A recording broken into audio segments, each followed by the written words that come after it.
না, সহ্য হয় না, শুধু আপনারা দেখতেই আমার ভালো লাগে। সুবহানাল্লাহ কইবেন না?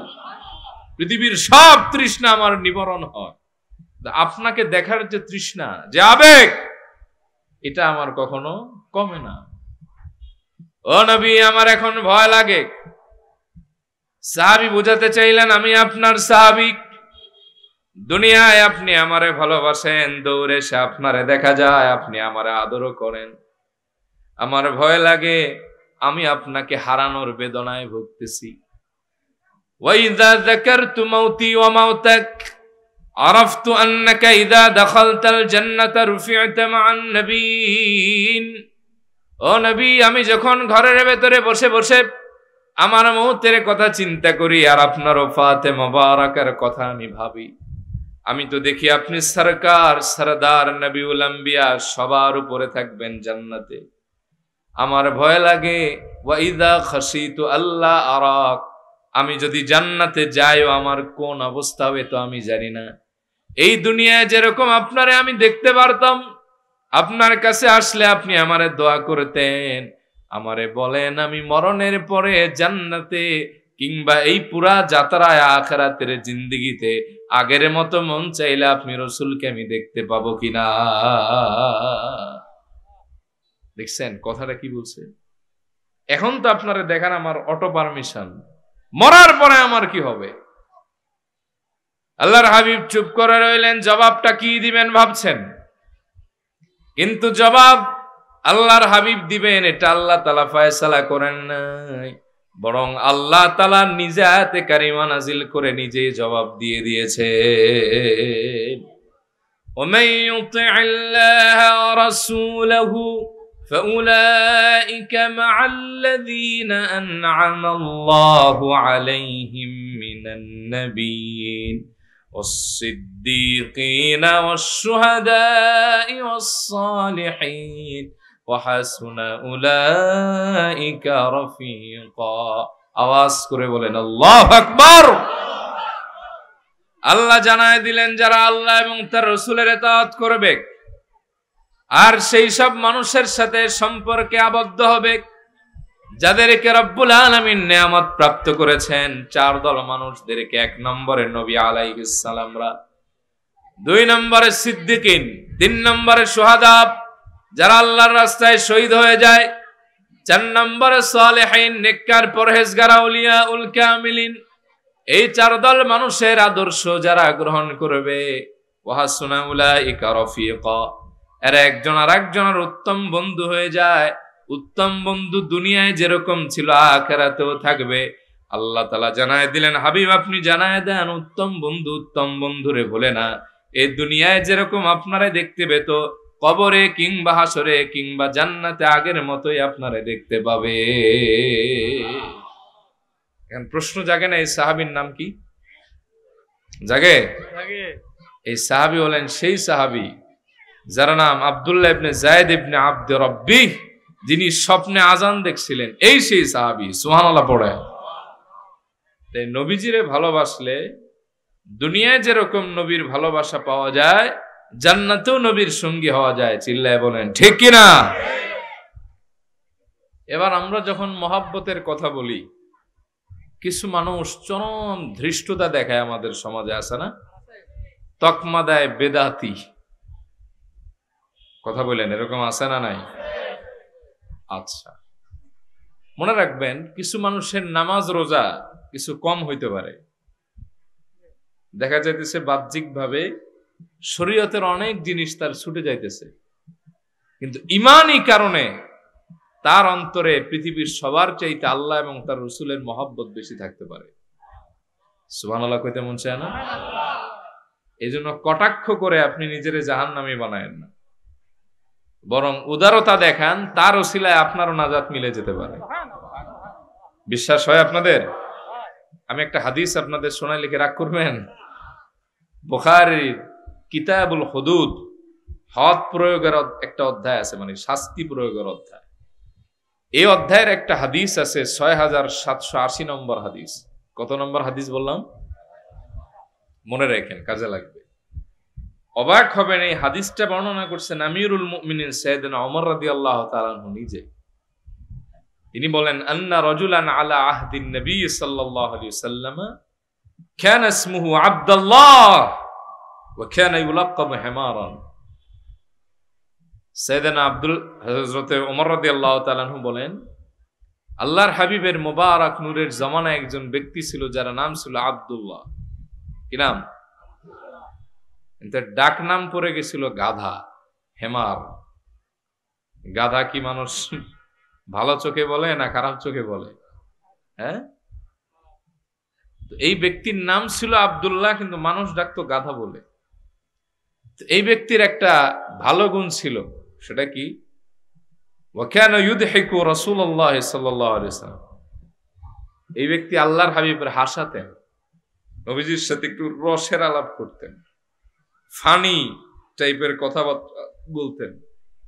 ভিন্ন বর্ণনায় আছে, সাহাবীরা বলছেন যে তুমি নবীজিরে হাসাও, মজা করো, মিয়া দিল কাঁপে না?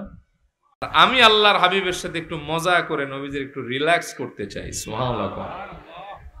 এই লোকটা কেমন লোক ছিল যে একবার মজা করে এক সাহাবীরে বিক্রি করে ফেলাইছিল। সাইয়েদনা ওসমান গিয়ে আবার তারে খরিদ করে রিটার্ন নিয়ে আসছেন।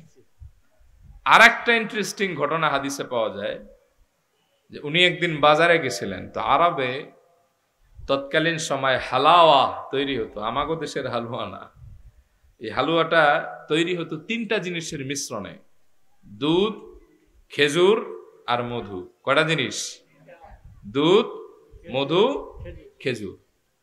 তা উনার প্রচন্ড রকম এই হালাওয়া খাইতে মন চেয়েছে।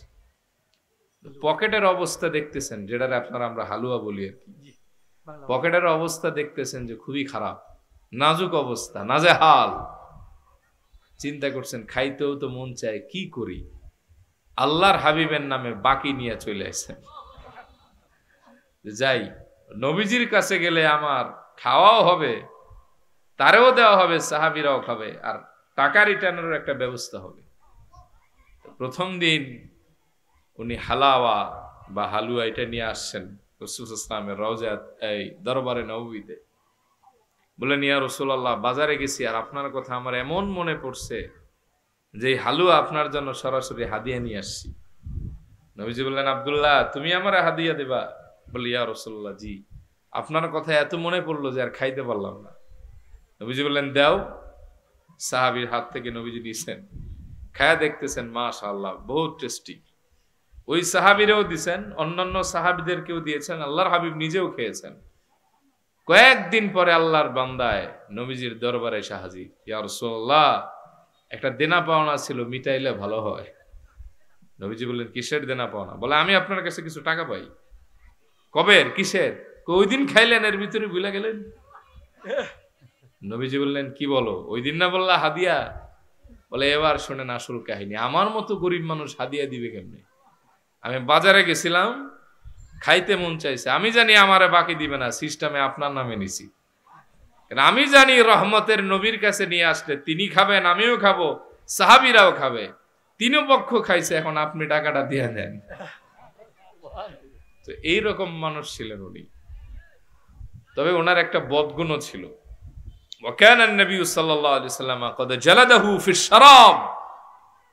ইসলামে মদ্যপান হারাম হওয়ার পরে এই ব্যক্তি পূর্বের অভ্যাসজনিত কারণে শয়তানের ধোকায় মাঝে মাঝে মদ্যপান করতেন। আল্লাহর হাবিব বলতেন, রে হদ লাগাও, পেটাও, বেত্রাঘাত করো। কেন বারবার মদ খায়? পেটাও।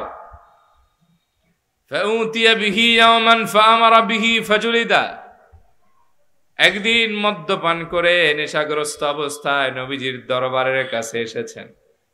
আল্লাহর হাবিব বললেন, তারে আবার পেটাও। কেন? মদ খেলো, পেটাতেই থাকো, 80 বেত লাগাও। তারে যখন পেটানো হচ্ছিল, ফাকালা রাজুলুম মিনাল কওম, তার গোত্রের একজন লোক দাঁড়ায় গেল, বলল, আল্লাহুম্মা লানহুমা আকসারা মা ইউতা বি। ও আল্লাহ, আপনি তার উপর লানত ফেলেন, আপনি তারে ধ্বংস করেন, অভিসম্পদ করেন। বারবার খালি মদ খায়, হায়া নাই, লজ্জা নাই, আর পেটান খায়। আল্লাহর হাবিব দৌড়ে এসে বললেন, লা তালআনুহু, খবরদার তারে লানত দিও না। এই ব্যক্তি মদ্যপান করে, মদ্যপান ভালো না। ফি রিওয়ায়াত তোমরা বলো কুলু লা তাফআল আবাদা, ভাইরে এই কাজটার বারবার করো না। এবার নবীজি সাক্ষ্য দিচ্ছেন ওই আব্দুল্লাহ আল হেমারের ব্যাপারে। নবীজি বলেন মদ খায় এটা আমি জানি, তবে ফাওয়াল্লাহি ইন্নী মা আলিমতু ইন্নাহু ইউহিব্বুল্লাহ ওয়া রাসূলাহু, আমি নবীজি এই ব্যক্তির নামে কসম দিয়ে বলি এই ব্যক্তি মদ খায়, আমার হাসায় ঠিক আছে, কিন্তু এই ব্যক্তি আল্লাহ এবং তার রাসূলকে তার হৃদয় দিয়ে সবচেয়ে বেশি ভালোবাসে, এটা আমি রাসূল জানি। সুবহানাল্লাহ। একজন মদখোরের ব্যাপারে আল্লাহর হাবিব সাক্ষ্য দিচ্ছেন যে এই ব্যক্তি পৃথিবীর সবার চাইতে আল্লাহ এবং তার রাসূলকে বেশি ভালোবাসে। সুবহানাল্লাহ পড়ে। তাহলে কিছু মানুষের বাহ্যিক সূরাতে শরীয়তের কিছু জিনিস না মানতে দেখা যেতে পারে, কিন্তু তার কলব আল্লাহর হাবিবের ঈমানি মহব্বত দ্বারাও পরিপূর্ণ হয়ে যেতে পারে। হাদিসে প্রমাণ আছে না নাই? আজকালকার যুগে এই তো আমি 30 তারিখে আসলাম হজ থেকে, এর আগে তো আমি যাই নাই, এখন তো অনেক অভিজ্ঞতা হইলো যে আপনি রওজা শরীফের সামনে বসে একটু লং টাইম দোয়া করবেন, এটা তো সুযোগ নাই। রওজা শরীফের বাহিরে এসে মোনাজাত ধরছি, তাও ওইদিকে ঘুরায় দেয়, কেবলার দিকে ঘুরাও। আরে এই ভাইরা হয়তো জানে না যে কাবা আর কাবা আমার নবী, ঠিক কিনা বলেন? এটা হচ্ছে মহাব্বতের ব্যাপার। যদি এগুলা উন্মুক্ত করে দিত তাহলে মহাব্বত কারে কয়টা দেখতে পারতো গোটা বিশ্বের মানুষ, ঠিক কিনা বলেন? তো অনেক সময় মহাব্বতের কথা বললে অনেকে মাইন্ড করে, আছে না এরকম? আপনারা কি আমার কথা বুঝতেছেন বাবা? অসুবিধা হচ্ছে না তো? আমরা মহাব্বতের কথা বললে অনেকে মাইন্ড করে। আর বুখারীতে এমন 89টা হাদিস আছে নবীজির তাবাররুক আর মহাব্বতের ব্যাপারে, সাহাবীরা জীবনের চাইতে কিভাবে নবীজিরে মহব্বত করতেন। সুবহানাল্লাহ পড়া।